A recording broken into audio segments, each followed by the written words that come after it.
And welcome everyone. My name is Veronica Corningstone. Welcome to the premiere of Piyu News. I know it sounds very familiar, but bear with me. Today's top story is Skeppy, the Mr. Beast of Minecraft. What?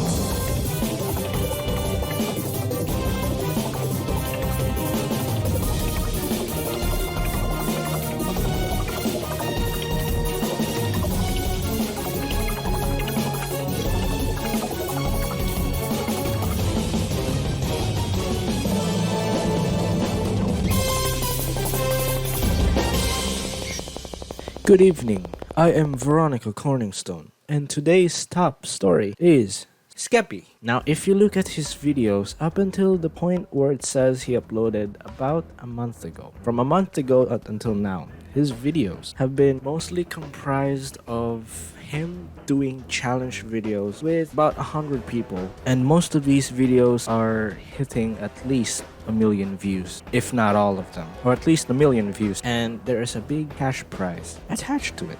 Now, just looking at his thumbnails and his titles, it's hard not to make the comparison that his videos are very reminiscent of MrBeast's videos, or what I like to call MrBeast-esque with quotation marks. Now, I know what you're thinking. It's easy to conclude to the word unoriginal. He's unoriginal, bro. He's copying MrBeast. Oh no. But hey, many YouTubers have copied each other in the past, and that's that. It's the ones who shamelessly copy-paste word for word every single material from another YouTuber. I find that to be the worst kind of copying, in my own opinion. But I'm not supposed to give my own opinion because I'm a journalist. But you really can't say that for sure, because only time will tell if he will evolve it into his own unique take or something similar.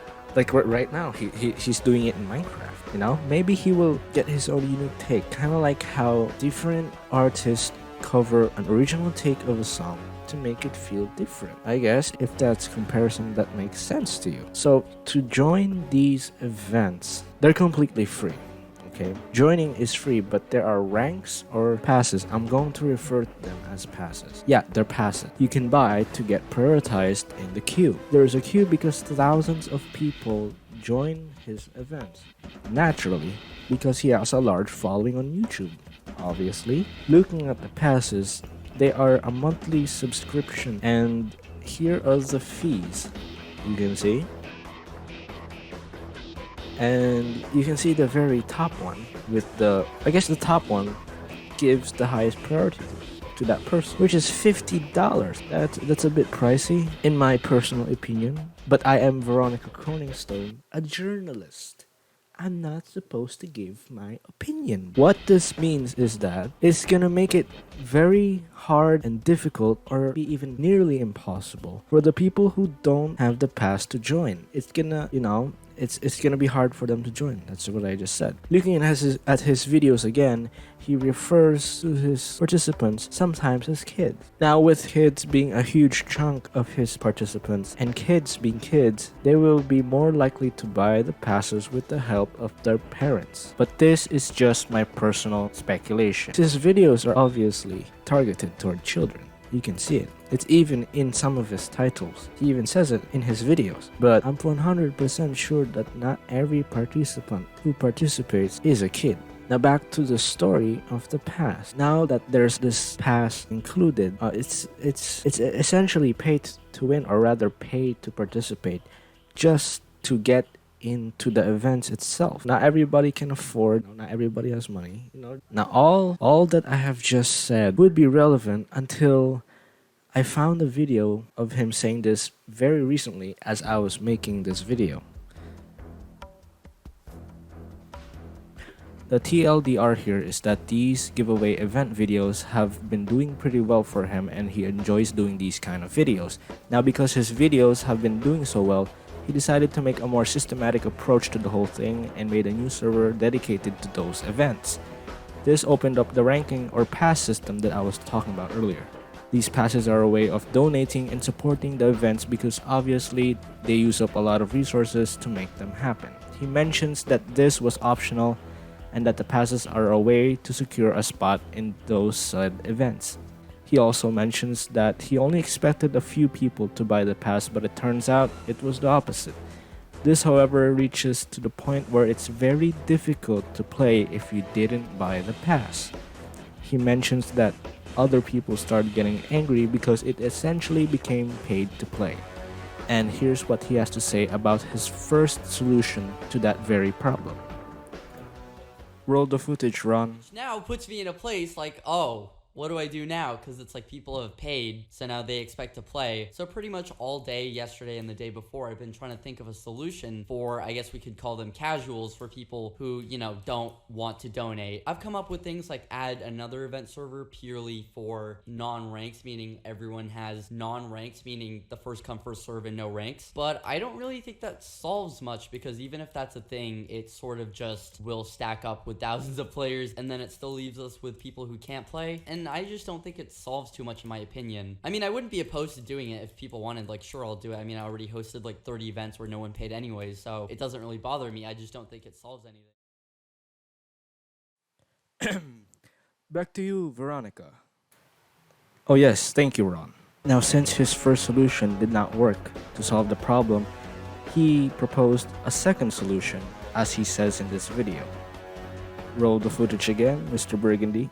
We're giving away like probably $50,000, $60,000 on the server. If you want a shot at playing, it kind of makes sense that at this point, with how things are looking, you would have to probably give a little for a chance to receive a lot. That's just how it goes. Now, I did say that I really understand where the casuals are coming from, because they should have a shot at, playing something too. And I've read a lot of messages and comments about people saying like, listen, I don't really care about the prize. I just want a chance at playing, and I can't even have that. So this is what I propose, and this is what I thought of yesterday. This sort of event system, I think people like it a lot more. The concept itself, just showing when the event is, what the event is, and how much it's for. So what if we took this event system and went to invaded and added another column here purely for events, where there's no ranking system, there's no tier system, it's first come first serve, and there'll probably be about 5 servers or so with events that state exactly when the event is, blah blah blah, all the same details. The only difference is that it's for either a different prize that I want to give away, or Bycraft store credit, but there will be some sort of prize. By doing this, I feel like it makes the people who haven't paid anything, they also have a chance at playing. I'll probably do these events like every other day or something, which obviously it is more work for me, but I really just want to try and make everyone happy here if I can. And then the people who want to have a big shot at winning a lot of money, they can queue up for these if they want to. Everything is optional. That's the good thing. No one is obviously obligated to give anything, and I feel like everyone now has a chance at playing events now, because like, yeah, you might have to wait, but it's literally first come first serve, so it's an even chance for everyone. Fortunately, this video he made is unlisted. Skeppy, it would be very nice if you actually unlisted this video so that the people who don't know about it would know the circumstances around participating in your events. It would be nice. Now, moving on. So let's say you're competing with 100 to 150 people in one of these events, which means that the chances of you winning in these events is it's very low.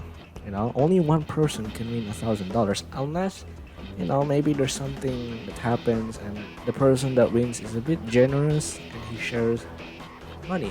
Then the odds are not in your favor otherwise. Some of his events are skill based and the others are not, and that's how it is for his events. And another thing that could likely increase the chance of you winning is that if you know what you're doing, if you're skilled, then you probably have a higher chance at winning.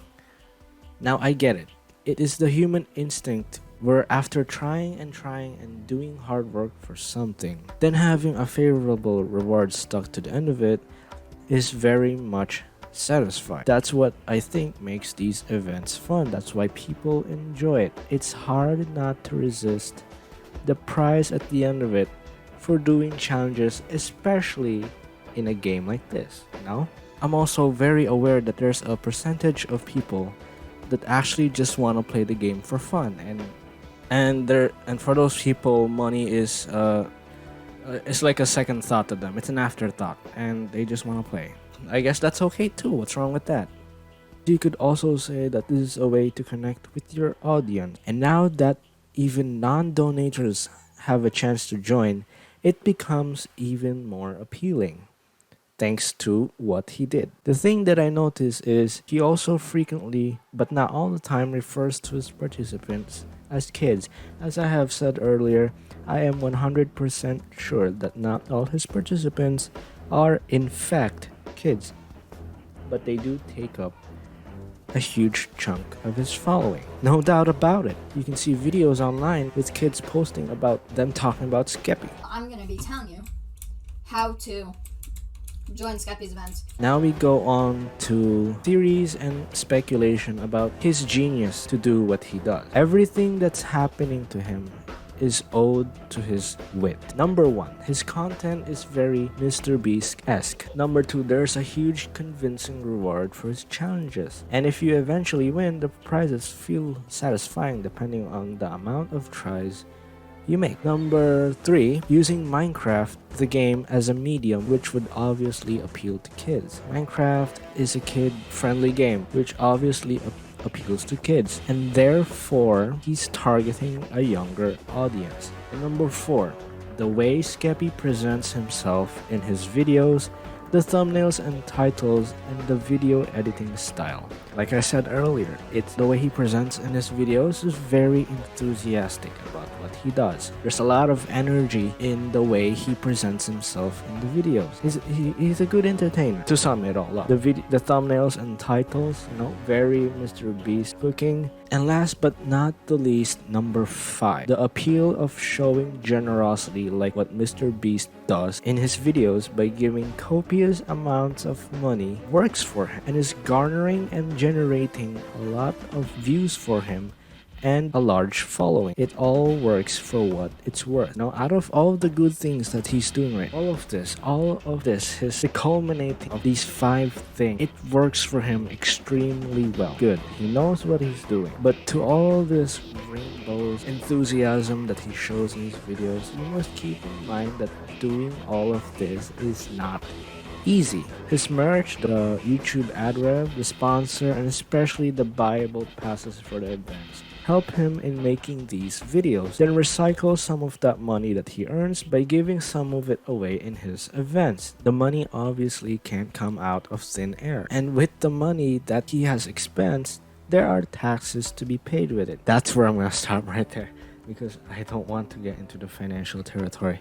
In short, it's good content. If it makes everybody happy, it makes him happy, then we're all good. To conclude everything that I have said, this is the business model that he has surrounded himself with. And since he's making a living out of it, and he seemingly enjoys it, I don't think his challenge videos will stop anytime soon. It's the wonderful thing where you make a living by doing the thing that you love as a job is always a win in the book. Not working a single day in your life. That's when you've hit your highest point in your career. I can see his channel growing bigger than it already is because of the appeal to the young masses. It's very good content. And again, it all works for what it's worth. Good job to him. This is Veronica Corningstone signing off. See you fam in the next video. Thank you very much for watching my video.